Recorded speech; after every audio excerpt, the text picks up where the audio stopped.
But none of this has deterred Beijing. The vaccines are being used at home and China is even selling them abroad. We have a list of deals that China has struck so far.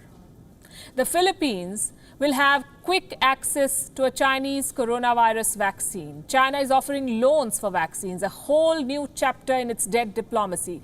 China will give $1 billion as loans to Latin America and Caribbean nations. This is not just to buy a Chinese, this is in fact just to buy a Chinese vaccine. When Xi Jinping says public good, you should know it's a sales pitch, or worse, a debt trap.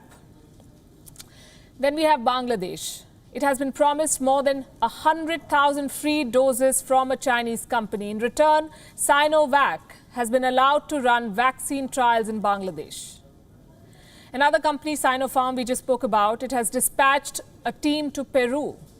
They are recruiting up to 6,000 volunteers for trials there.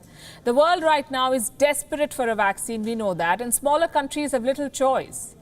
So they are taking what China offers. Take the case of Indonesia. It is locked in a territorial dispute with China in the South China Sea, but Indonesia wants a vaccine from China. 15 days ago, its president, Joko Widodo, spoke to Xi Jinping over the phone. The Chinese president assured him. Here's a statement from Beijing. It says, China takes seriously Indonesia's concerns and needs in vaccine cooperation. Another South China Sea rival, the Philippines, wants a vaccine from China. President Rodrigo Duterte made a plea to Xi Jinping in the month of July. He even ruled out confronting Beijing in the South China Sea just to secure a vaccine. Needless to say, China is happy to oblige. It will prioritize the Philippines. China has offered vaccines to Africa, Latin America, the Caribbean, Middle East and South Asia. And make no mistake, this is not philanthropy and kindness, public good as the Chinese call it. This is vaccine diplomacy. China tried something like this with the Wuhan virus supplies. We all know how that went. Countries around the world complained about faulty supplies. China tried to shut them up, threaten them, run propaganda, but the truth got out.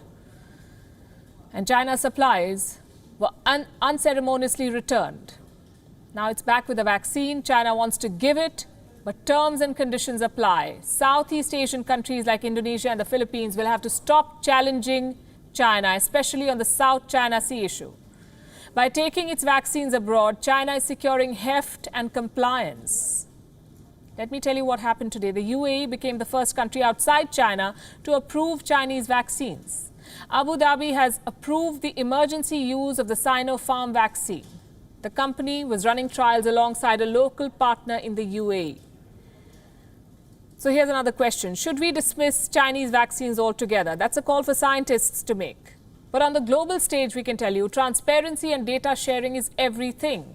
Until China shares the data, until it becomes transparent about its vaccine program, the worth of its Wuhan virus vaccines remains unproven. So if you're offered a Chinese vaccine for free, proceed at your own risk.